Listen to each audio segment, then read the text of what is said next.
I don't even know how to say this, but I experienced a glitch in the Matrix funeral edition. And honestly, this is probably one of the craziest, most unexplainable events in my entire life. I am losing sleep over it. So I'm asking anybody, somebody to please take notes and help me understand this because like, I literally just can't. Sometimes this little reality of ours glitches out and people call these experiences glitches in the Matrix. There's nothing I love more than scrolling through TikTok and hearing people's glitch in the Matrix stories. So today I'm sharing my favorites with all of you.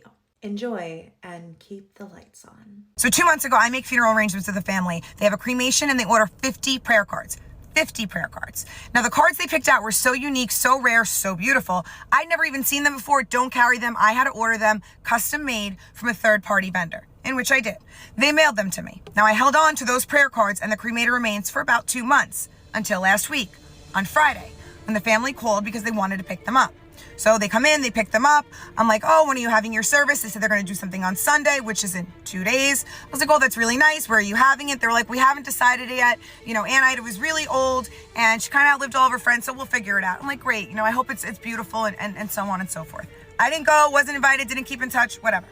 Now Monday rolls around, okay? So that was Friday, now we're on Monday. And I get a message from a restaurant who had called and they were asking why we mailed them prayer cards. I didn't mail any restaurant prayer cards. Like, what is this about? I call them back. I'm like, why do you think I mailed you prayer cards? She was like, because your ad is on them. You know, we put the funeral home ad on the prayer cards. I was like, no, I didn't mail you anything. What is the return address on the envelope? She said there was none. I'm like, well, that's weird. I don't know. I was like, what is the name of the deceased? You know, she says it's Aunt Ida. I was like, well, that's weird. I was like, I gave the family those cards on Friday. I'm like, I don't know. Maybe they mailed them to you. Like maybe I thought maybe they didn't have their service on Sunday. I don't really know. I just know I didn't do it. So I was like, they'll figure it out. Later that day, I get a phone call from the daughter of Aunt Ida. She's like, Melissa, why did you mail the restaurant prayer cards? I was like, I didn't. It's like, I talked to the restaurant. I explained her the same thing I explained to you. She was like, how did you know we went to that restaurant? I was like, I didn't know you went there. I didn't know anything. She said, yeah, we went there yesterday, which was Sunday. And I said, did you have the prayer cards that I gave you? She said, yeah, 50 of them. She said that she handed some out. She even had a few extra. I was like, okay, that's weird. I said, you know, when you go to the restaurant and pick up those prayer cards that were mailed to you, can you give me a call? Because I'm thinking the prayer cards have to be different. Maybe like a friend or something found out that was the restaurant, ordered them, they came late. I don't know, but there has to be a reasonable explanation. Well, she goes and she gets them and she calls me. And the prayer cards, the custom prayer cards that I had ordered from a third-party company, they were exactly the same, identical. Ad on it and everything. I'm like, that doesn't make sense. Doesn't make sense. I'm like, return address? She said no. But the post, you know, like when it goes to the post office, was a zip code that wasn't near either of us. So I was like, or the company I ordered it from, like totally different county. I was like, this is really weird. So we were just like, wow, unexplainable. But I don't let things go. I don't let things go. So I called the company because now I'm thinking maybe there's a chance that like, I don't know, somebody in the office ordered it and like somehow magically knew the restaurant and mailed them. Like that would be crazy, but there's gotta be some kind of reasonable explanation that there is more than 50 identical prayer cards, right? Well, here's what happens. Right, so yeah, you got 50 the last time. And there was never a reorder put in? No, there was not. Long pause. Okay. You know, So mean. can I just tell you something really quick? So if you follow me, you understand that only 50 prayer cards were ever ordered. Custom prayer cards were ever ordered. Family picked them up on Friday. They had their celebration on Sunday. They handed some out. They had a few extra. Monday morning rolls around and there is 50 identical prayer cards that show up to the restaurant that they only chose on Saturday night. She literally has more than 50 prayer cards in her possession.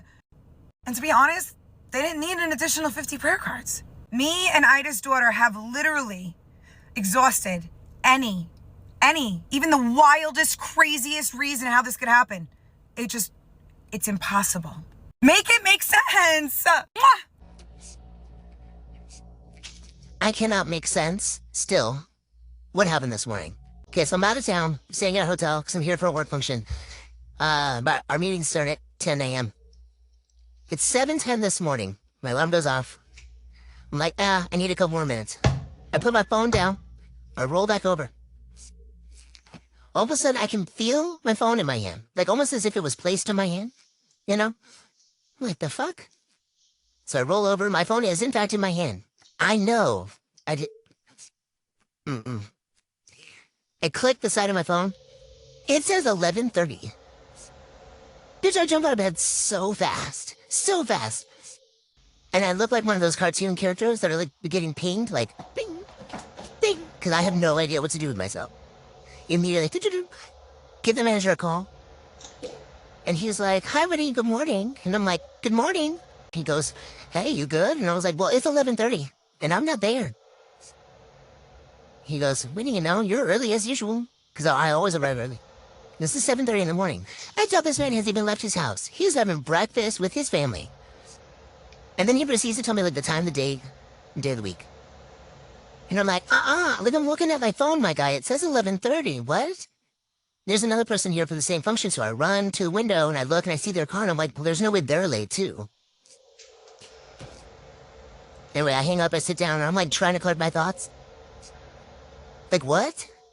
Mind you, while we're on the phone, I take a screenshot. Because I'm like, I'm looking at 11:30. Take a screenshot. After I sit down, I can't log back into my phone. It will not let me. So I turn it off. When I go to squeeze my phone to turn it back on, it falls on the floor face down.